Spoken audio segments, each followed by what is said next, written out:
I've got one flame to burn, one race that I can say I ran. Hey everybody, welcome to the 21047.com podcast. My name is Keith Cartwright. I am the host of this show, and I'm really glad to have you along listening in today, wherever it is that you are listening and whenever it is that you're listening in. I actually hope the when and the where is while you are out there running somewhere. That would be appropriate. So run on if that's what you're doing. This episode today is sponsored by my friend and running buddy, Nicole Williams, and her family. They have sponsored me through Patreon for almost all the way back to the beginning of this whole 21047.com effort. And so I am really grateful for the monthly financial support that they give me to help grow this and really just run to dark with the light of this running journey I've been on and the friends that I've got to meet along the way who provide some incredibly uplifting stories that I get to share through this effort. So I am grateful for their support. Nicole has been extra meaningful in my running life this year. We have run many races together, starting back in January, the Houston Marathon, which she finished and I did not. Then I went to Little Rock, Arkansas to get some redemption, and she was there. And then it was on to run the Bluegrass, where Nicole ran every step of the way with me, pushing me a little bit here and there onto my fastest half marathon ever out of 13 of them.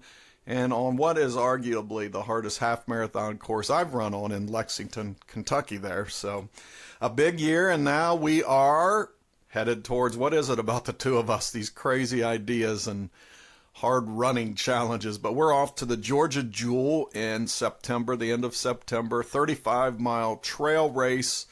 So Nicole, like I said, she supports me financially in this effort, but she's been a big running boost in my life this year, and I am grateful for that. If you want to learn a little bit more about supporting this effort financially through a monthly commitment, you can go check out my Patreon page. Just go to my website, 21047.com, TWOTIM47.com. Select the Support Me tab at the top and then go to that page, and it'll tell you all about Patreon. There's a link to go to the Patreon page and learn all about it. I'm just grateful. I've got a good team now of Patreon supporters. It helps me a lot. Again, I just thank that whole team, and especially today, Nicole. This episode today, I want to welcome my new buddy, Garth Harris. So every night I have this Google feed, and it gives me any sort of news story related to marathons. And a few weeks ago, this story popped up about a man who ran a marathon who had lost a lot of weight. He had once weighed 400 pounds, and now he was a marathoner. And I read the story. I was fascinated by it. I won't tell you too much about it because Garth does a good job of telling his story from 400 pounds to marathon in our interview today. And so I'm really anxious to get you over to this inspirational story with an inspirational man.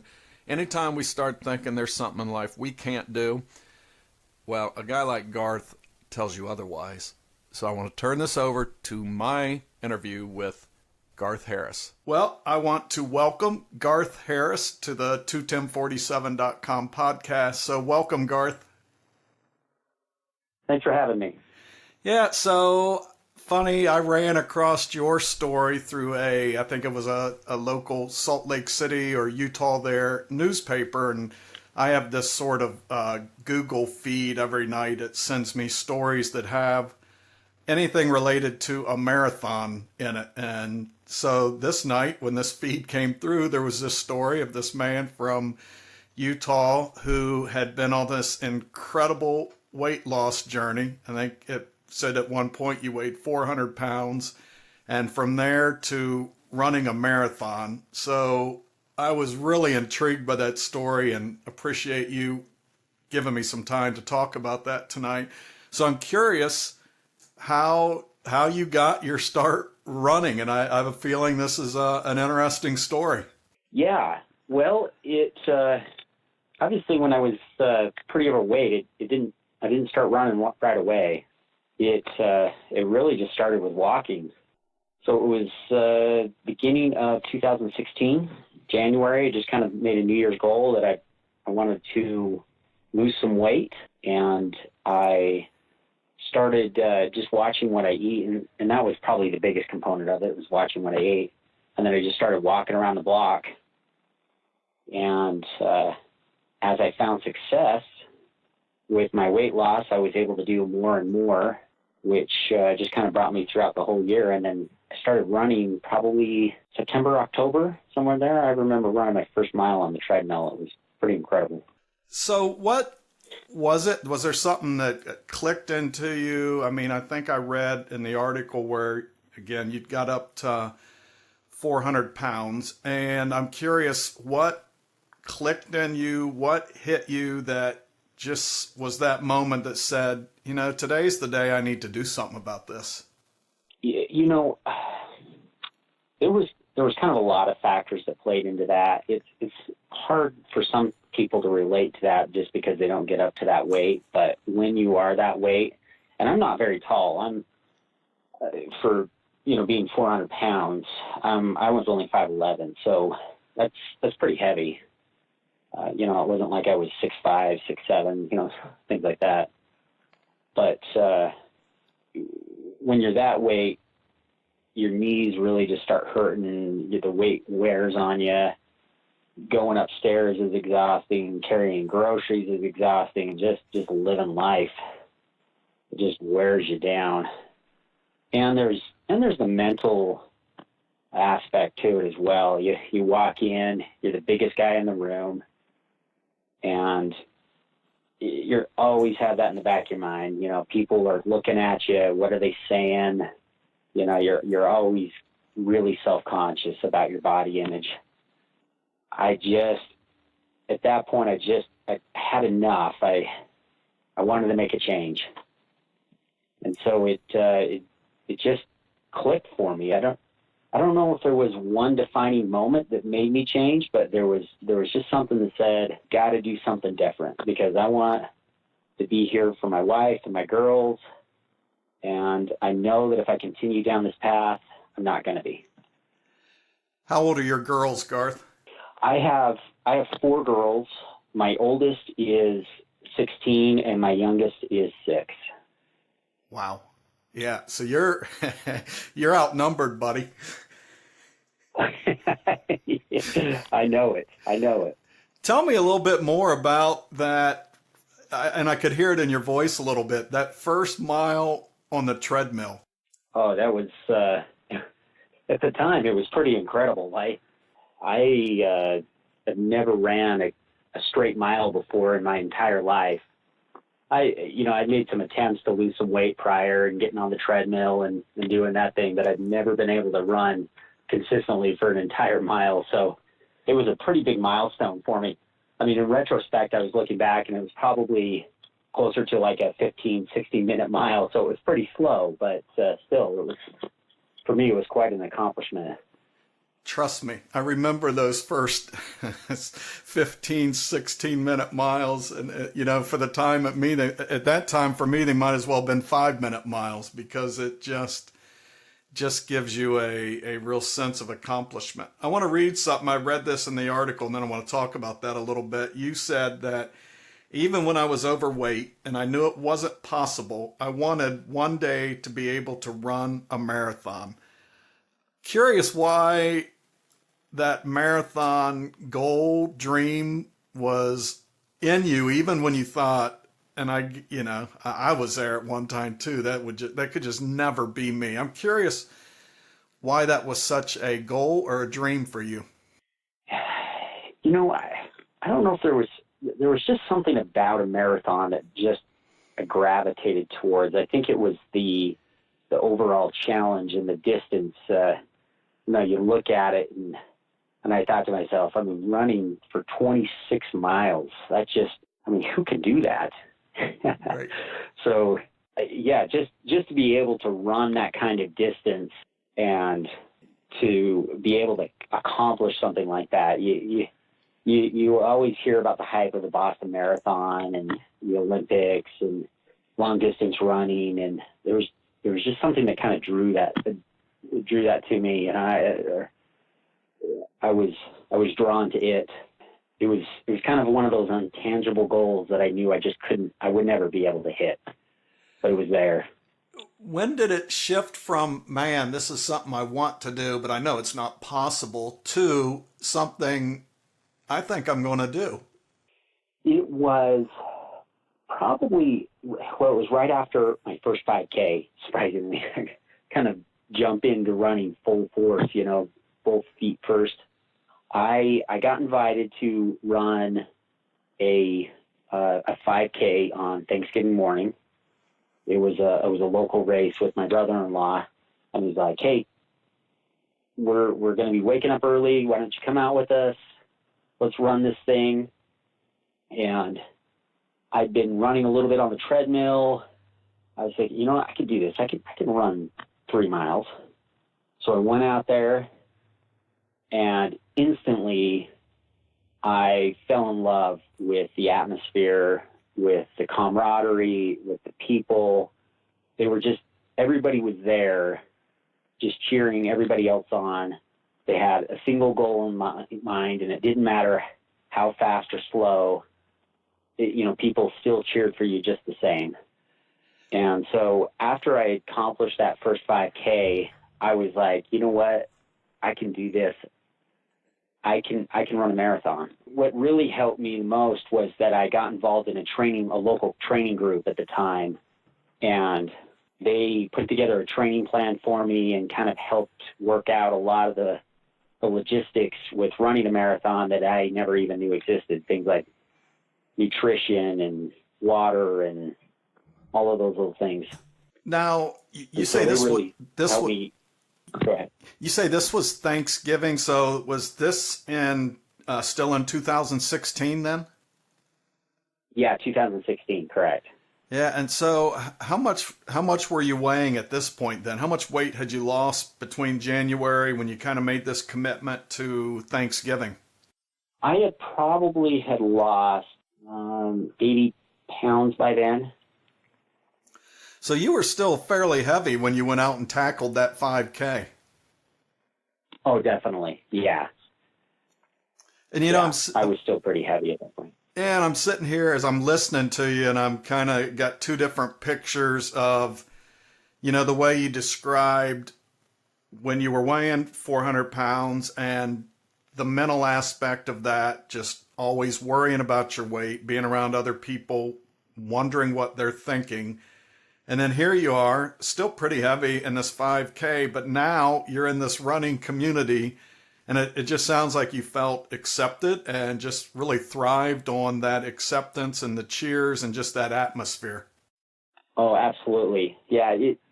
And the one thing I noticed, especially with 5Ks is that there was people of all shapes and sizes, trying to tackle the same challenge. Talk to me about this running community then that you became a part of with training. What sort of influence then did they have on your belief that you could actually become a marathoner? Well, I think the biggest piece, outside of putting together a training plan and some structure with running, was just the camaraderie and the support that they provided. It's been difficult, especially when you're overweight the majority of your life. I became an introvert for the most part, and so it's difficult for me to have friends and to reach out, because I was always self-conscious of the way people thought of me. And I instantly, I got immersed into this community, and instantly I felt accepted, and I felt, friendship. And that was something that I hadn't had for quite a while. And what did that do for you?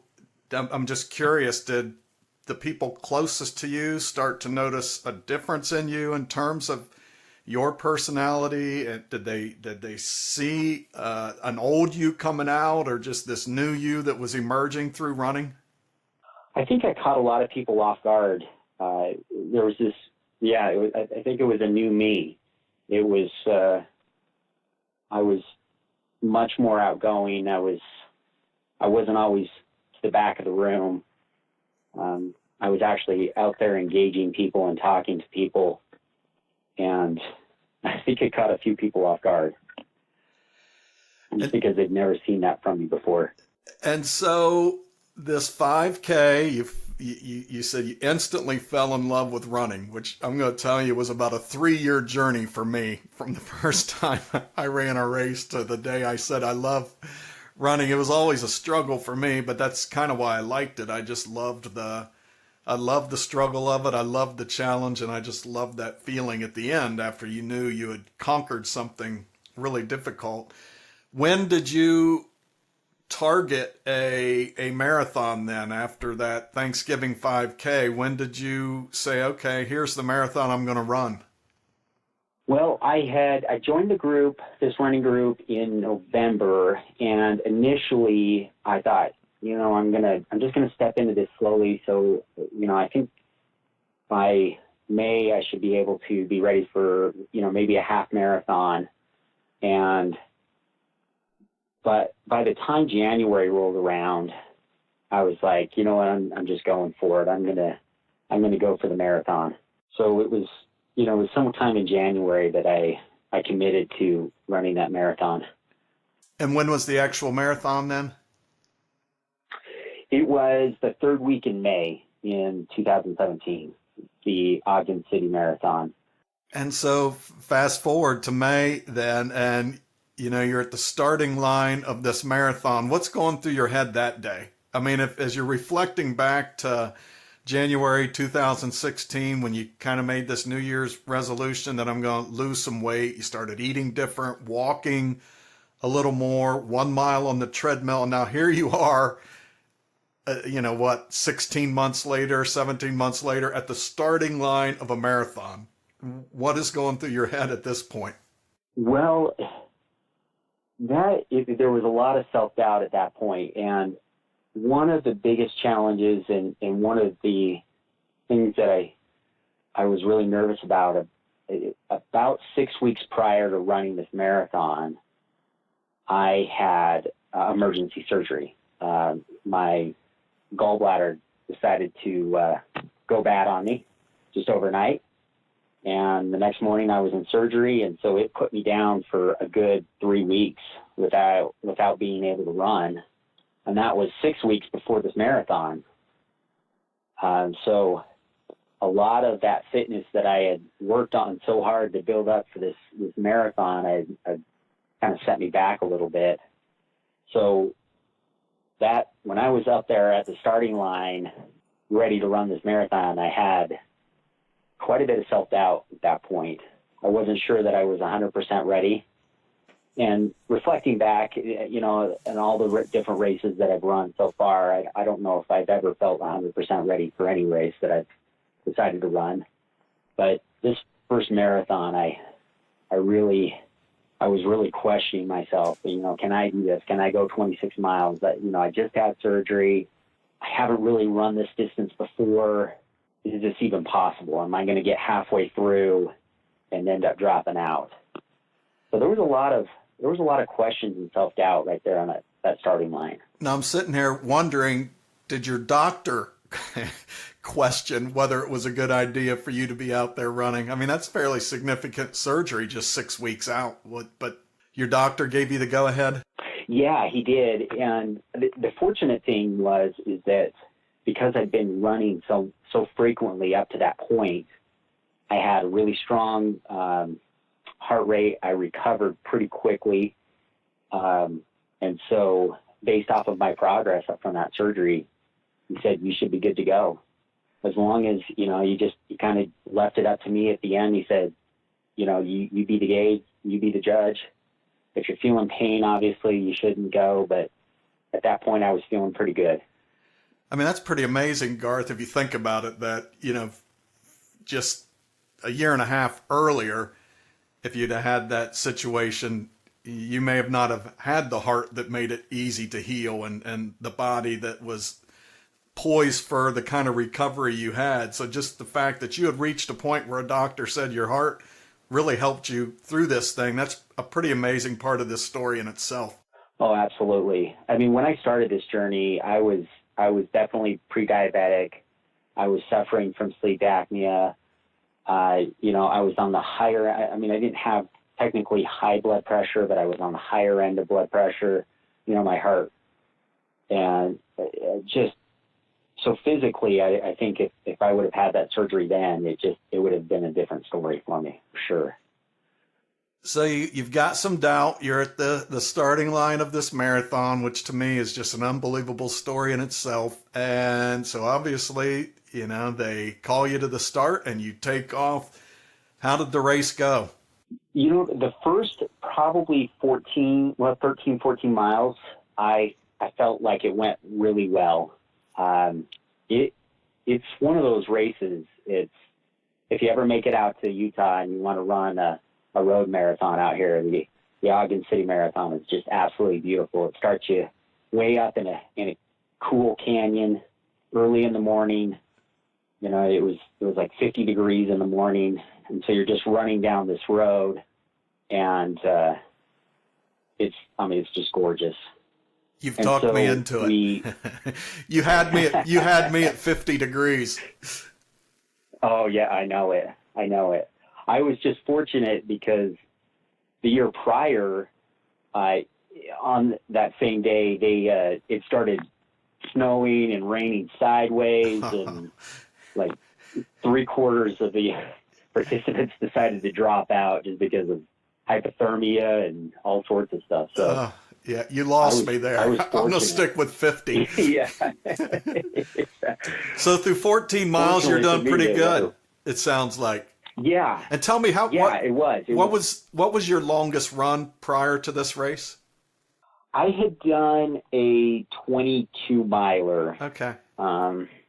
It was a little rough.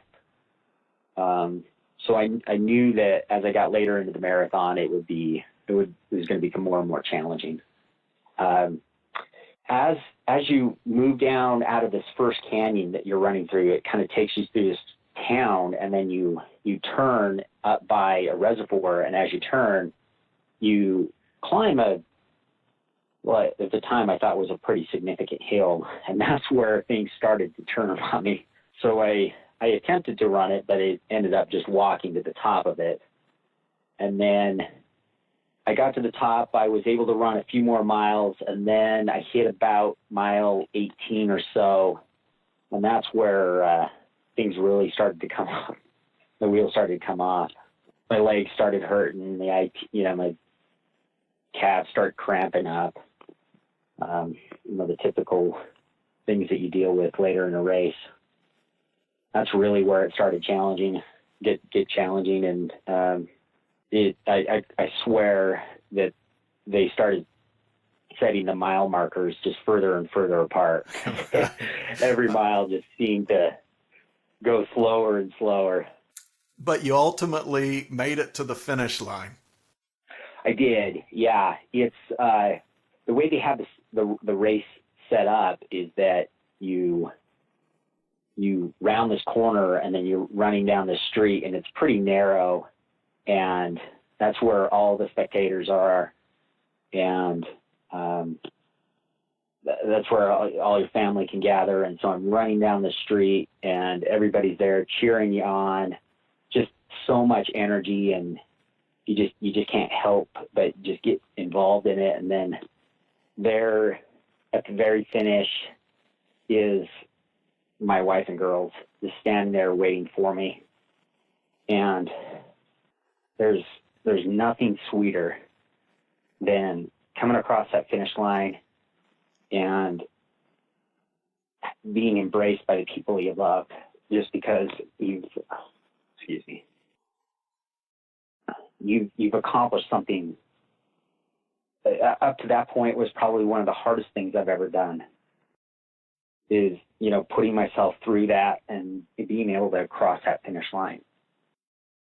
Yeah, I can absolutely relate. I ran my first marathon in November 2016, And it was easily the hardest thing I'd ever done. I was large myself, and still am pretty large, and that last mile was really emotional, and I was really holding it all together. But as I came down the hill, and this was in Richmond, Virginia, as I came down the hill, probably the last 100 yards, my they're 9 and 11-year-old boys now, so they were 7 and 9 then. They came running out on the course and ran the rest of the way with me. And at that point, I pretty much lost it, emotionally. It's just such a draining day. There's just something about your family and especially your kids, they are witnessing what you've gone through. It's such a great example. And so I feel those emotions with you. I got caught up listening to you tell that story because I have been there, and I'm proud of you just listening to you.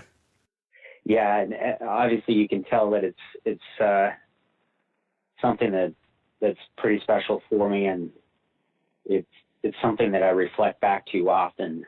Especially if I go through any kind of challenge, I just think back to that moment of being able to cross that finish line and having my wife and my kids there and embracing them. After accomplishing that. And I'm curious, Garth, because I've been here too, and I listened to you talking about what you felt like at mile 18, and I've been there, and 8 miles to go at mile 18, it might as well be 300 miles. It just seems so far away. I'm curious how you did it. How did you get from mile 18 to that embrace with your family when it just seemed so far to go, so improbable? At that point, my legs were really hurting. I kind of had to really dig down. I told myself at that point, I've only got 8 miles to go. I know I can get there, and it was just a matter of putting one foot in front of the other and making my way, down that final stretch. There was one point, as I was going along, I don't remember the exact mile. It was probably mile 20, 21 in there that there was an aid station probably somewhere in there. I probably would have called it quits because I was definitely struggling at that point. But fortunately for me, there wasn't an aid station. It was still, I was able to kind of pull myself out of it before I rolled into the next aid station, and I knew that if I could keep going, I could cross that finish line. What was your family's reaction then? I mean, I just have to believe you've been such a great example for your girls and your wife. But just with our kids, as a dad, I can relate to that, just always wanting to set this example for them, this journey that they've got to watch you go on since January 2016, I guess 2.5 years now, this incredible health journey you've been on, this running journey you've been on, this change of, attitude and perspective. From a dad standpoint, I wonder what that's meant to you. One of the biggest things that I'm proud of with my weight loss journey is that as I started to lose weight, I wanted to get more active. And so one of the things that I did was I went out and I bought a mitt and a baseball, and I got a couple of mitts for my daughters, and we just ended up just in the back, we'd play catch every night. And that really sparked a love of softball. That's basically what it evolved into. And my daughters, and now my daughters are just gung-ho into softball. They're on the school team. They do rec. They're always begging me to go out back and play catch. And, if anything, you don't want your kids to make the same mistakes you did growing up. And if I can get my kids active at a younger age and really have them enjoy life, because I'll tell you, it's amazing when you're healthy and you're active. There's so much you can do. I didn't realize what I was missing when I was overweight. Some of the things that I've been able to see and do, it's amazing. It's amazing. Well, and I want my kids to be able to experience that as well. I want them to be able to get up in the morning and go, I'm going to go hike that mountain over there, and they're going to be able to have the energy and the stamina to get up to the top and be up there when the sun rises and do something that most people don't do. I got to tell you, the image I have of your girls out there playing softball, based on the story you told of how that came about, that's more powerful to me than picturing you cross that finish line. Just given that, again, and I think, and that's what I hope part of this podcast is about, and why I love talking to people like you, is that we never know when we wake up one day in January 2016 and make this decision that I'm going to lose weight, or whatever decision it is we make in life. We can't begin to comprehend the ripple effect of that down the road, right? So, I mean, just listening to your story, I've already been awed by just this, how circumstances came together with your surgery, and you were much healthier to recover for that surgery, to this idea that you go out and buy a couple of mitts because you suddenly feel like you can be that active with your kids, and now they've got this love for softball. I just love where that whole story went, buddy, and just the impact it sounds like it's had on your family.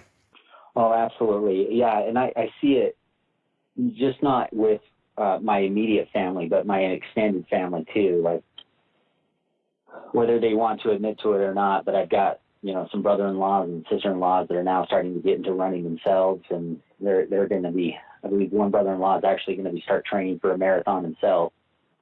And, I don't know if I'm directly related, but I feel like I have some small part in kind of motivating to go that route. I got a funny feeling you got a huge part in that. It takes something pretty significant, I think, to step up. And I think we all kind of have this little, marathon has always been sort of this big physical accomplishment out there. It's kind of always been sort of the pinnacle of running. And even as a non-runner, you kind of think, that'd be pretty cool to say I did it.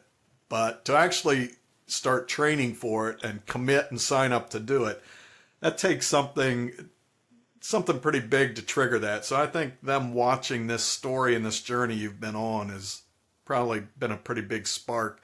Let me ask, how much weight have you ultimately lost then, Garth? What are you weighing today? I am right around 200 pounds. I kind of fluctuate as I move, gear up to more my peak weight. I'm, for running and marathons. I generally like to get around 180. Yeah. So I'll drop a few more pounds to get to that point. It's funny, though, when I hear you talk about the weight loss journey, you haven't really talked much about weight loss. It's all the health benefits that have come with it. This increased activity, the way you look at life, you're more outgoing. And I've kind of discovered that myself in the last year, really. I had, over the years, had taken a lot of stabs at losing weight, and through this podcast over the last year, I interviewed a lot of folks who were either vegetarians or vegans, and most of them marathoners, and many of them running much longer distances than even marathons. But and I didn't interview them because of their diet, but it always came out. It just kept being this theme. But the thing that struck me when they would talk about either being a vegetarian or a vegan or really focused on plant-based eating, they would always describe just this incredible amount of energy they had after they started eating different. And so I said, you know what, these guys are running, and they're out there running crazy distances. There's got to be something to it. So I started experimenting with eating different and really cutting out a lot of meat and dairy and so forth. And sure, I did start losing weight, But lo and behold, it really was just, I started feeling a whole lot healthier. Recently, I was able to come off blood pressure and cholesterol medications. And, you know, and in the process, I've lost about 30 pounds this past year. But it was only when being healthy became my focus and not losing weight. And they are connected. But it was just this whole perspective and approach and attitude I had about it that made the difference. And so when people today will make a comment, hey, you look great, you've lost weight, I'm quick to tell them, yeah, but I feel better than I have ever felt. I think that's the selling point. Oh yeah, absolutely. The one thing that's really changed for me is how I look at food and how I approach it. Before, I would probably dare say that I had an addiction to food, and it was with that addiction, it was very mindless for me. It was, you know, I would just eat what I wanted, when I wanted, regardless of how it made me feel or, you know, what it would do to me, just because I knew that it would taste good and it would basically fill my addiction. When I actually changed my perspective and started looking at food as a fuel for my body, it shifted my whole mindset. And I found that my biggest challenge with getting healthy and losing weight was not the physical aspect. It was the mental aspect.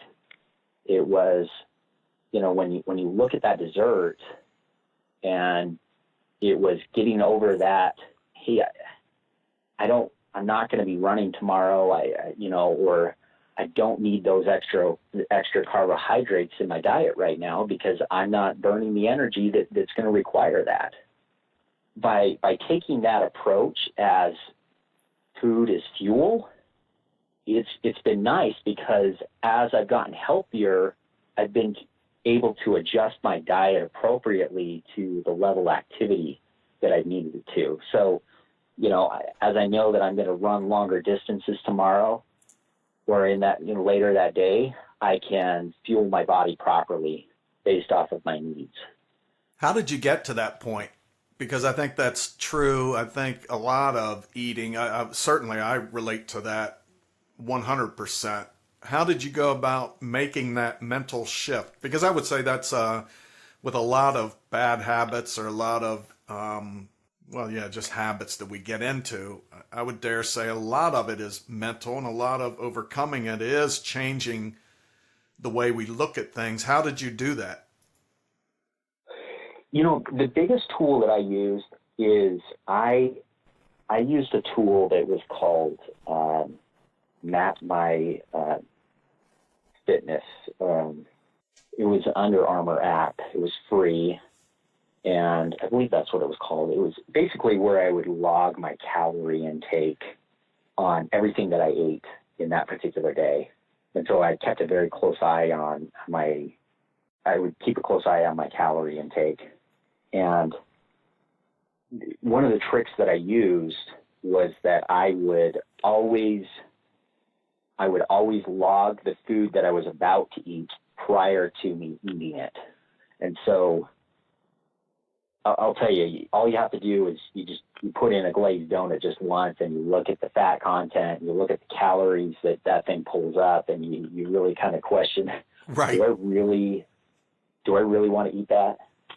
And so that's part of, you know, what really helped me get over that mental aspect. And then they also had a really good blog that they put together that had a lot of good information that seemed to really make sense for me. I know that one of the biggest challenges with people losing weight and getting healthy is that there's a lot of just misinformation out there on the internet. And it's really hard to kind of weed yourself through what works and what doesn't. And, you know, everybody's asked me, you know, when they see me, they're like, what's your secret? You know, what's the trick to it? And I tell them there's really not a secret. There's no silver bullet. It's, you got to watch what you put in compared to what you put out. Right. Yeah. At the end of the day, that's really what it comes down to. If you load yourself up on calories and you sit around and do nothing, you're going to put on weight. Yep. Yep. Well, talk about putting out it. So you were burning off these calories with marathons, and I believe you recently have now run an ultra marathon as well. Yes, I did. A couple of weeks ago, I ran my first 55K. It's called the Beaverhead 55K. It's up in Salmon, Idaho. You basically run along the Continental Divide for 34 miles up in the mountains. How did that go? I felt like it went pretty well. I was pretty satisfied with my time. It took me a while. I was out there a good part of the day. It took me almost 11 hours to finish it. But I knew that there were some challenges involved. Compared to some mountain 55Ks or 50Ks, the elevation gain and loss wasn't all that stout. It was around 6,000 feet, but there was about a 4-mile section of scree that was pretty difficult to get around.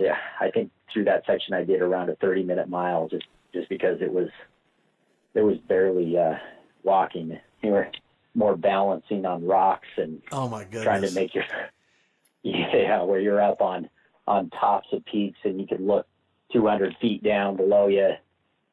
And so there was certainly a challenging part.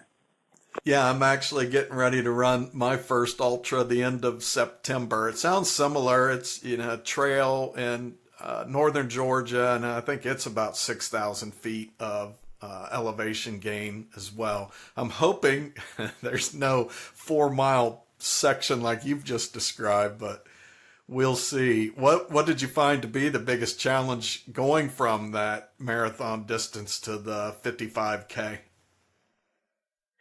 I don't know if there was. I took it pretty slow going from the marathon to that distance. I gradually increased my mileage each week, and then I would, kind of bring it back a little bit. About every third week, I would bring my mileage down, so I'd have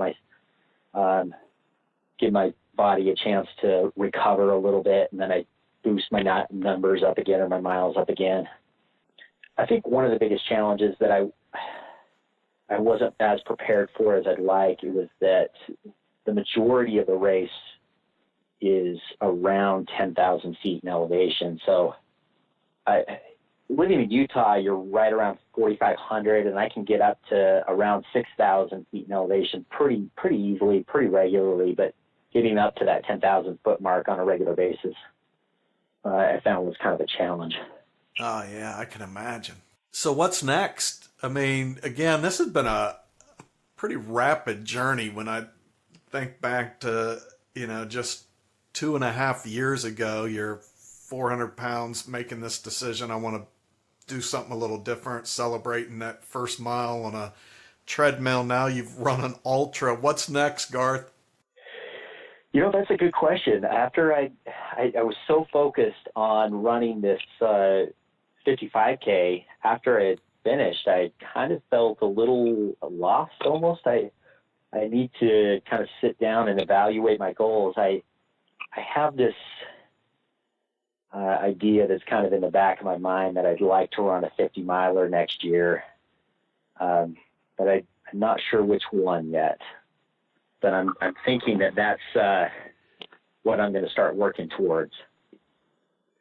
Well, it sounds to me like when you put your mind to something, it's going to happen. So I have a feeling there'll be a 50 miler next year.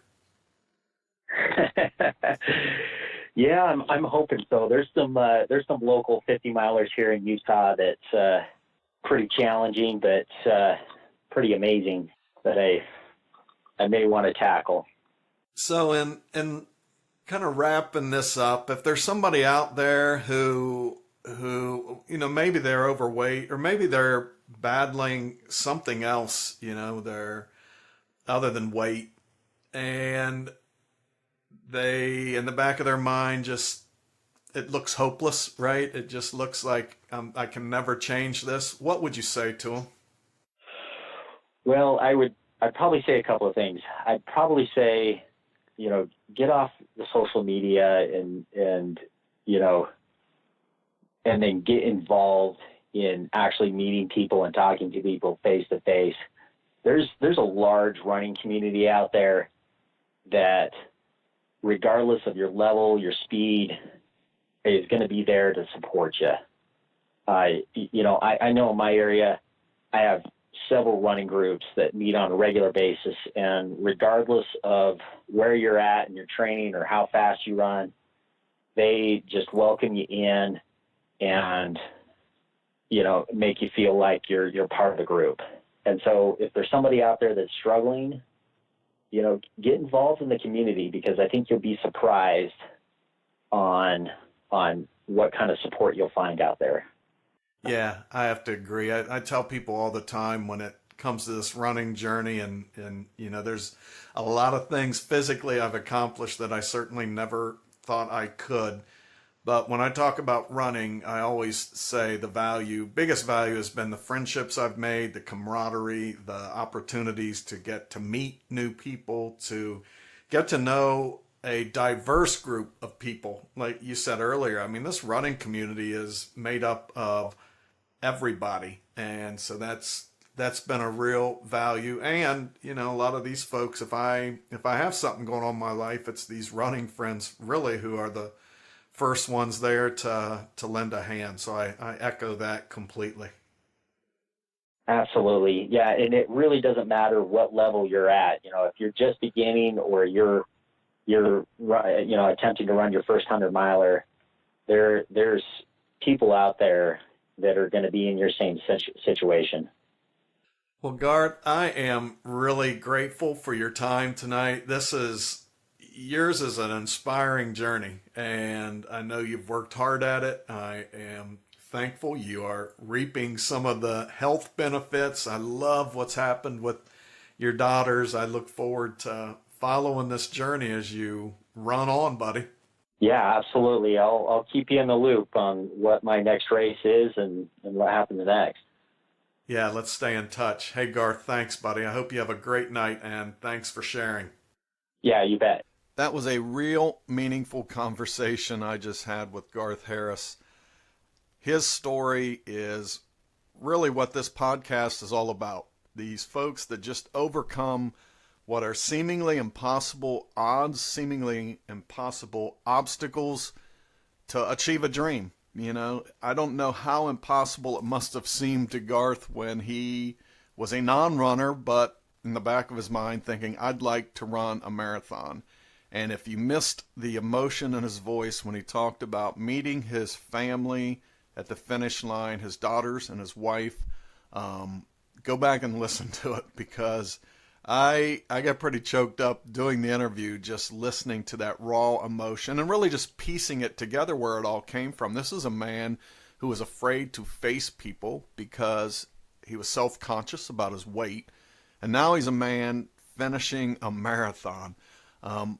The emotion was easy to understand, especially myself. I ran a marathon, I've run two of them now, but that first one, I had a hard time believing that I could ever do that, and was greeted by friends and family at the end, and it was a real emotional experience, not because I finished that race, but just thinking about the whole journey that led me to that point, and I could put myself in Garth's shoes there. So Garth, I am grateful you took the time to talk with us today, share that story, and I hope it goes on to touch some lives and help people maybe make some healthy decisions in their life, understanding that it can start with just a simple decision like Garth had. I'm going to eat a little bit differently this year, and then it grew into ultra marathoner.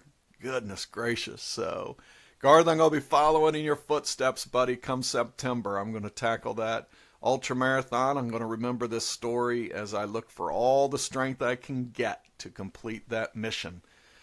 You all, I hope you have a great week. I hope you come back next time and listen in to another inspirational story like the one we shared today with Garth Harris.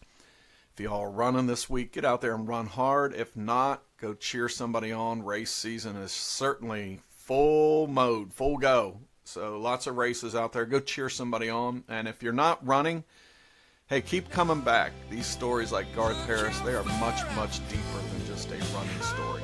You all have a great week. Despite the